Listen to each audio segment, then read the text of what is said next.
What's the tension between you and Milk? Milk? You finally got a white op, huh? That nigga blocked me. You know what, man? I really ain't got no, like I say, I'm the rookie of the year in this YouTube world, YouTube streets 2023. You know what I'm saying? I take that crown. What I'm saying to say is that when I first called him out, I said, man, I want to do an interview with you, man. You know, you making videos about me, but you ain't at me. You know, I'm trying to get some subscribers too. So it really ain't nothing. I mean, like I say, but like he a little younger, man. You know, them dudes on that side of town don't really like dudes from this side of town at his age group and all that. So right. He probably ain't with that. But I'm with the meetup, bro. I'm with the doing the interviews. I don't care what nobody say about me. I'm trying to just grow how I can grow. But like. What it do, YouTube? Is Coffee tapping back in, man. It's 600 Christopher Lovejoy, however you want to refer to the man.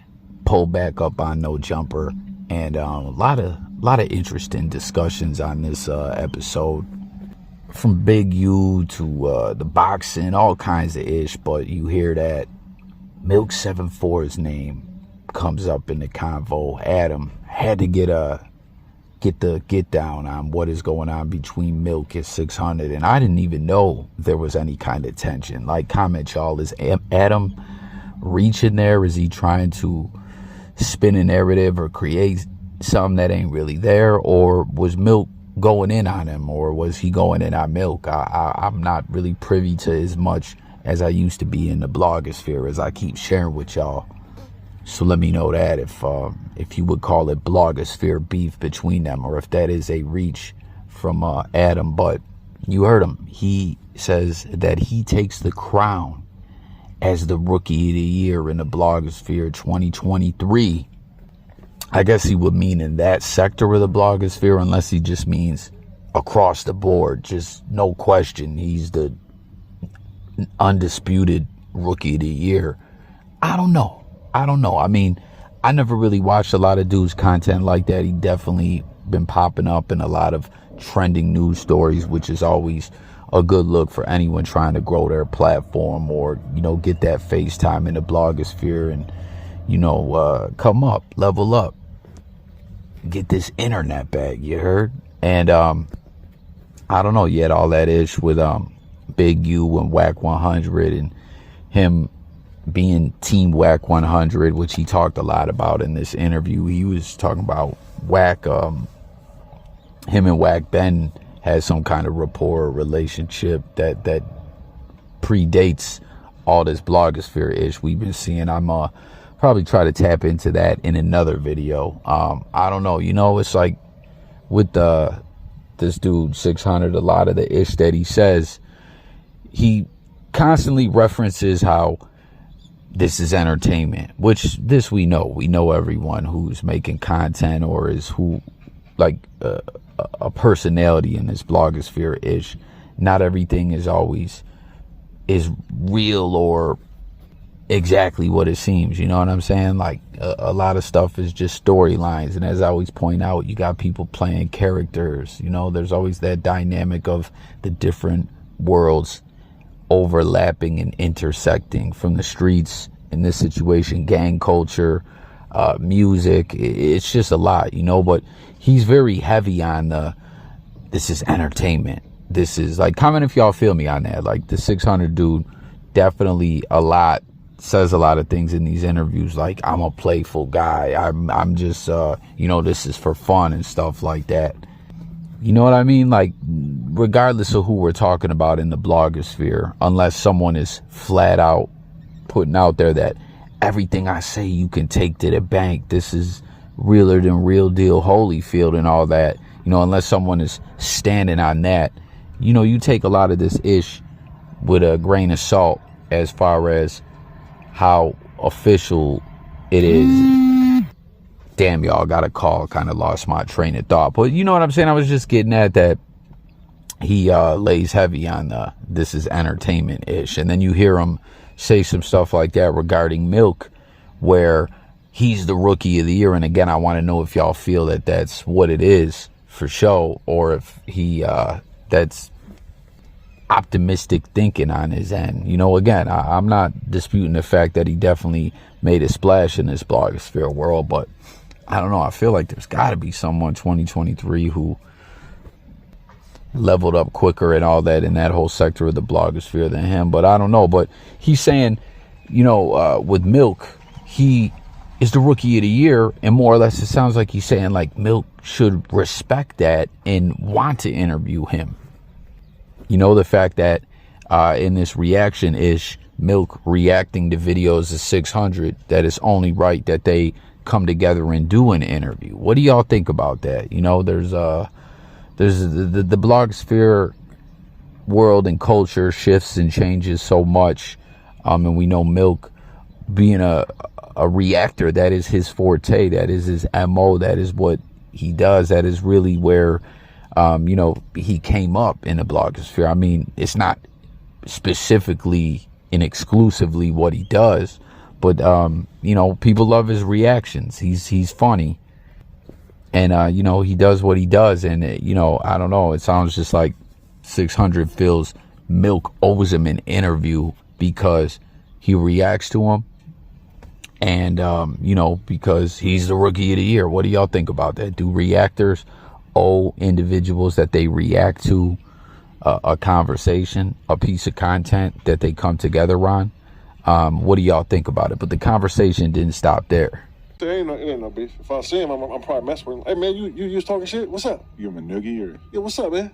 I'll do something like that. I ain't gonna touch him though.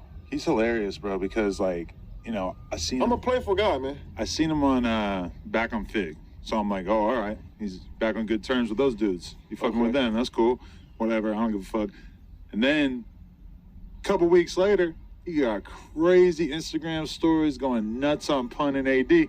I'm like, how the fuck you think, like, he just always does this. Like with me, he did the interview, and then a month later, boom, I'm Adolf Hitler to him. He going crazy on me, talking about me like that. So it's like when I see him doing back on Fig, and then he going nuts on AD and Pun right away, and not just going nuts on him, but saying stuff that's like clearly not true. Like he always said this shit about AD used to be a stripper. Oh, he's making up shit? We all know that that's not true. We all know AD is not a stripper or whatever.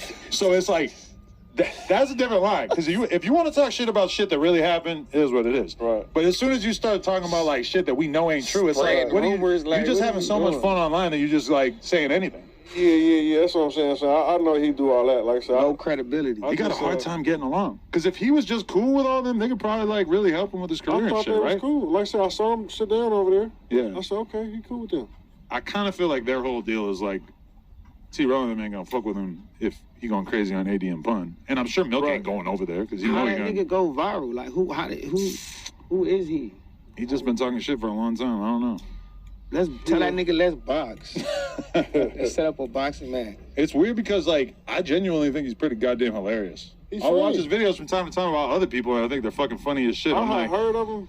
If you think about the last 4 years since I interviewed him, I would have done so many things to help his career. I would have helped put him in position mad times. He don't want people to fuck with him. Anytime he gets into a position where it seems like people are fucking with him, he just, nah, fuck it, I'd rather be with you. A lot of people don't like that, man. Me, I'm appreciative. That's not like some snake shit. I'm appreciative. You know what I'm saying? I'm appreciative being here. You know what I'm saying? I'm sure you're appreciative being here. You know what I'm saying? I'm just, listen, my life was so crazy dealing with the illegal activities, risking my life, risking my freedom. Like I said, when I was boxing, I'm running around talking shit. I could talk shit to motherfuckers, and I ain't gonna worry about a bullet. You know what I'm saying? Internet shit, you know, is a little more dangerous. But you know, shit, I'm in the playground, man. You know what I'm saying? Because before, when I was in the streets, you can't do that. So this internet shit, I'm loving this shit, man. I'm just wanting to be famous too. You know what I'm saying? So I be just talking shit. The stuff I speak on, it be facts. I don't make up lies on people, but it is for entertainment.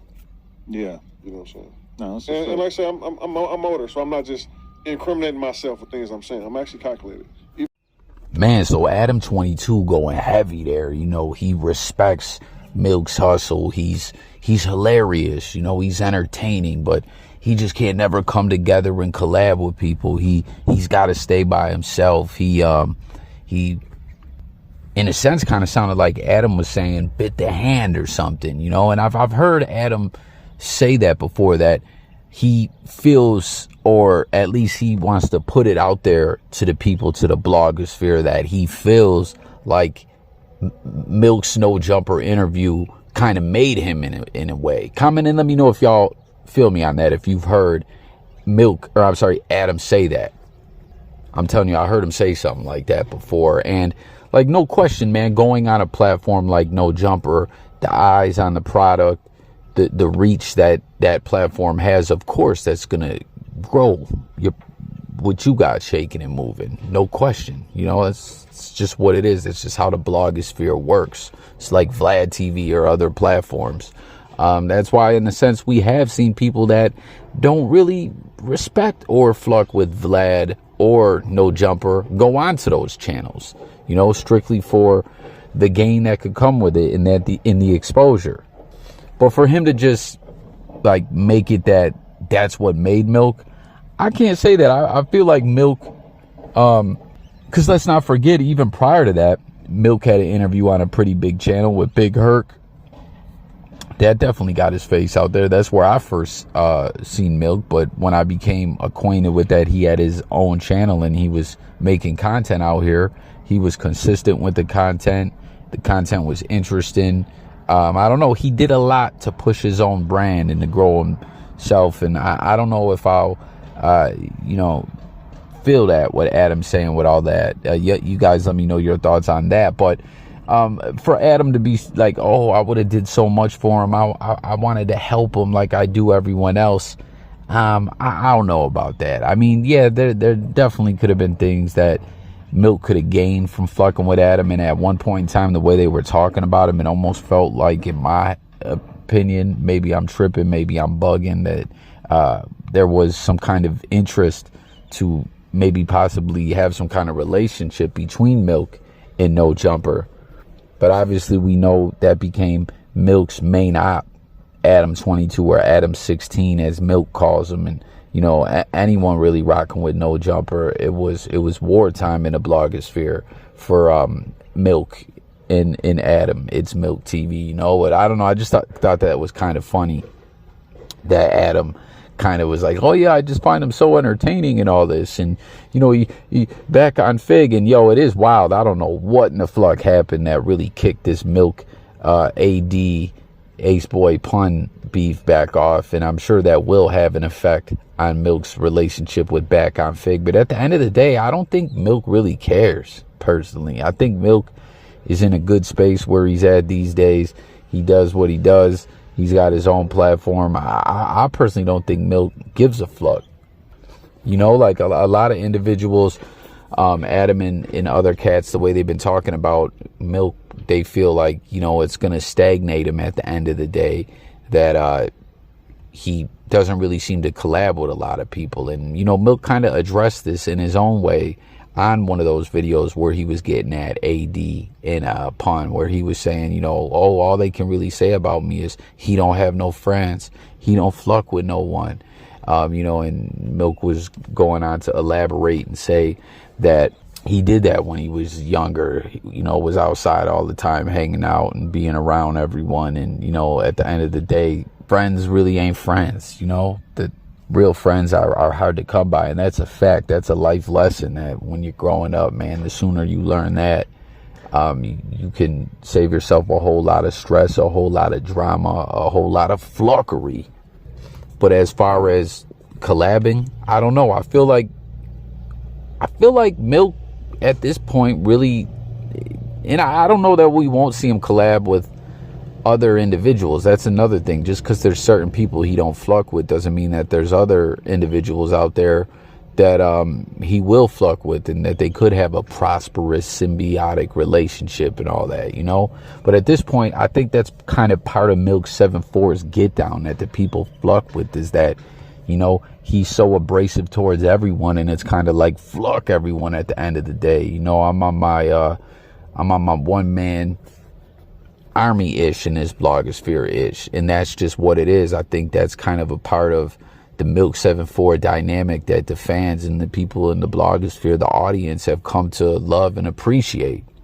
But I just kind of thought that was pretty funny, the way Adam was saying that. I mean, listen, we've seen the way Adam kind of treats a lot of people, and I don't know, it really feels like a lot of the time Adam only is trying to rock with someone if he can get something out of them for himself. And I mean, hey, it is what it is. You know, this is creating content. This is the blogosphere. This ain't let's be friends. You know, this is business and feelings, and, you know, personal ish and friendships don't really mix.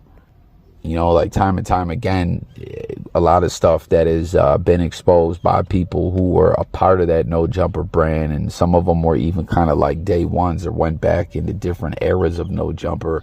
And, you know, it just kind of seems that Adam doesn't really get along with people himself and has a fucked up way of treating people. So that was just kind of funny to me, that it was almost kind of like he was saying, man, like, I really wanted to help this guy. I could have did so much for him, but I don't know.